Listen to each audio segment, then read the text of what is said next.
Welcome to ఆకాశరమణ. తెలంగాణలో 2 సార్లు రాజ్యమేలి ఓటమి పాలైన మాజీ ముఖ్యమంత్రి కేసీఆర్ కారణాలు ఏవైతేనే పెద్దగా బాహ్య ప్రపంచంలోకి రావడం మానేశారు. పార్టీ బాధ్యతలు కూడా పూర్తిగా బీఆర్ఎస్ వర్కింగ్ ప్రెసిడెంట్ కేటీఆర్ కు అప్పగించినట్టు ఏడాదిన్నరగా వ్యవహరిస్తున్నారు. అలాంటి కేసీఆర్ వారం రోజులుగా వరుస సమీక్షలు నిర్వహిస్తూ కేటీఆర్, హరీష్ రావులతో పాటు ముఖ్య నేతలతో వరుస భేటీలు పెడుతుండడం వెనక లెక్కలు ఏంటనే చర్చ స్టార్ట్ అయింది. వరుస భేటీలో కేసీఆర్ పార్టీ సీనియర్లకు ఇస్తున్న డైరెక్షన్ ఏంటనేది ఇప్పుడు హాట్ టాపిక్ గా మారిందట. అసలు ఇంతకీ గులాబీ బాస్ ఫ్యూచర్ ప్లాన్లేంటి? గులాబీ పార్టీ అధినేత మాజీ ముఖ్యమంత్రి కేసీఆర్ మళ్లీ యాక్టివ్ అయ్యే ప్రయత్నం చేస్తుండటం హాట్ టాపిక్ గా మారింది. గత వారం రోజులుగా మాజీ సీఎం తన ఫామ్ హౌస్ లో వరుసగా పార్టీ ముఖ్య నేతలతో సమావేశాలు నిర్వహిస్తున్నారు. నేతలతో కేసీఆర్ వరుస భేటీల్లో ఏం చర్చిస్తున్నారనేది ఇప్పుడు హాట్ టాపిక్ గా మారింది. పార్టీని గాడిలో పెట్టేందుకు చర్చిస్తున్నారా? ప్రభుత్వ వైఫల్యాలపై పోరాట కార్యాచరణ చేపడుతున్నారా? ఇప్పటికే గులాబీ పార్టీ బీజేపీలో విలీనమంటూ జరుగుతున్న ప్రచారాన్ని తిప్పికొట్టడానికి ప్రణాళికలపై చర్చిస్తున్నారా అనేది పార్టీ నేతల్లో చర్చకు దారితీస్తోందట. స్థానిక సంస్థల ఎన్నికలు రాబోతోన్న తరుణంలో ఏ అంశాలతో ప్రజల్లోకి వెళ్లనున్నారు? ఇప్పటి నుంచే రాబోయే అసెంబ్లీ ఎన్నికలకు సన్నద్ధమయ్యే ప్లాన్ చేస్తున్నారనేది కూడా చర్చనీయాంశంగా మారింది. ఎర్రవల్లిలోని తన నివాసంలో బీఆర్ఎస్ అధినేత కేసీఆర్, పార్టీలో కీలకంగా ఉన్న పార్టీ వర్కింగ్ ప్రెసిడెంట్ కేటీఆర్, మాజీ మంత్రులు హరీష్ రావు, జగదీష్ రెడ్డితో పాటు సీనియర్ నేతలతో వారం రోజులుగా సుదీర్ఘంగా చర్చిస్తున్నారు. గతంలో ఎప్పుడూ లేని విధంగా నేతలతో వరుస సమావేశాలు నిర్వహిస్తుండటం హాట్ టాపిక్ గా మారింది. ఎందుకు భేటీ అవుతున్నారు? సమావేశంలో ఏ అంశాలపై దిశానిర్దేశం చేస్తున్నారు? ఎప్పటి నుంచి ప్రజల్లోకి వెళతారు? పార్టీ బలోపేతంపై ఎప్పటి నుంచి దృష్టి సారిస్తారనే అంశాలపై గులాబీ శ్రేణుల్లో ఉత్కంఠ రేగుతోంది.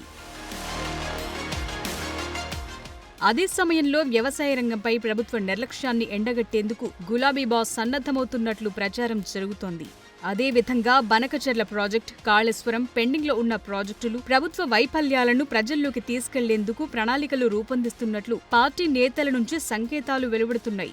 బీఆర్ఎస్ అసెంబ్లీ ఎన్నికల్లో ఓడిపోయినప్పటి నుంచి ఇప్పటి వరకు క్షేత్రస్థాయిలో పోరాట కార్యక్రమాలు చేపట్టలేదు. క్యాడర్లు నైరాశ్యాన్ని పోగొట్టలేదు. కేసీఆర్ నిర్వహిస్తున్న వరుస సమావేశాల్లో పార్టీ సభ్యత్వ నమోదు ప్రారంభ తేదీలపై క్లారిటీ రాలేదని సమాచారం. జూన్లోనే సభ్యత్వ నమోదు ప్రారంభిస్తామని కేటీఆర్ సైతం ప్రకటించినప్పటికీ ఇప్పటి వరకు చేపట్టలేదు. కమిటీలపైన స్పష్టత రాలేదని పార్టీ నేతలు చర్చించుకుంటున్నారట.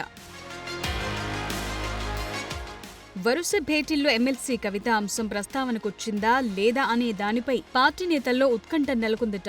జాగృతి ఆధ్వర్యంలో ఆందోళనలకు పిలుపునిస్తూ ప్రజల్లోకి వెళుతున్నారు కవిత.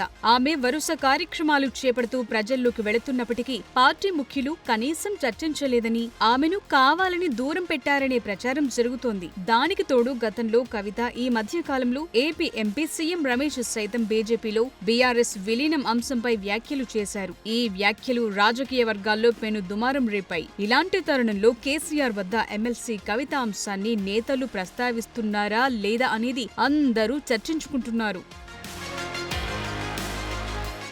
అయితే కేసీఆర్ వద్ద కవిత అంశం చర్చకు రాలేదనేది పార్టీ నేతల నుంచి అందుతోన్న సమాచారం. తాజా రాజకీయాలపై చర్చిస్తోన్న కేసీఆర్ వద్ద బీజేపీ విలీనంపై వస్తున్న ప్రచారంపై నేతలు చర్చించారట. ఆ క్రమంలో బయట జరుగుతున్న ప్రచారాలను పట్టించుకోవద్దని, బీఆర్ఎస్ పార్టీ తెలంగాణ ప్రజలకు అండగా నిలబడుతుందని, ఏ పార్టీలో విలీనం ప్రసక్తే లేదని నేతలకు మరోసారి కేసీఆర్ తేల్చి చెప్పినట్లు సమాచారం. ఇటీవల పలు సందర్భాల్లో కేసీఆర్ కు వైద్య పరీక్షలు చేయటంతో నేతలు కొంత ఆందోళనకు గురవుతున్నారు. గతంలో ఉన్నంత యాక్టివ్ గా ఆయన లేరన్న ప్రచారానికి చెక్ పెట్టేలా ఫామ్ హౌస్ లో వరుసగా సమావేశాలు నిర్వహిస్తుండటంపై బీఆర్ఎస్ నేతల్లో ఒకంత ఉత్సాహం కనిపిస్తోందట. కేటీఆర్, హరీష్ రావు, జగదీష్ రెడ్డిలతో భేటీ అవుతూ రాజకీయ వ్యూహాలు చెప్తున్నారని సమాచారం. ప్రధాన ప్రతిపక్షంగా ఏం చేయాలి? ప్రజల్లోకి ఏ అంశాలపై వెళ్లాలి? ప్రభుత్వాన్ని ఎలా ఇరుకున పెట్టాలి? ప్రజా సమస్యలపై ఎలా స్పందించాలన్న అంశాలపై ముఖ్య నేతలకు కేసీఆర్ డైరెక్షన్ ఇస్తున్నారట. కేంద్రంలోని బీజేపీ, రాష్ట్రంలోని కాంగ్రెస్ ప్రభుత్వాలపై ఉద్యమ కార్యాచరణపైన ప్లానింగ్ ఇస్తున్నట్లు సమాచారం. ఏది ఏమైనప్పటికీ రాబోయే స్థానిక సంస్థల్లో మెజార్టీ సీట్ల సాధన కోసం బీఆర్ఎస్ ఏ అంశాలతో ప్రజల్లోకి వెళుతుందనేది ఇప్పుడు క్యాడర్లు చర్చకు దారితీస్తోంది.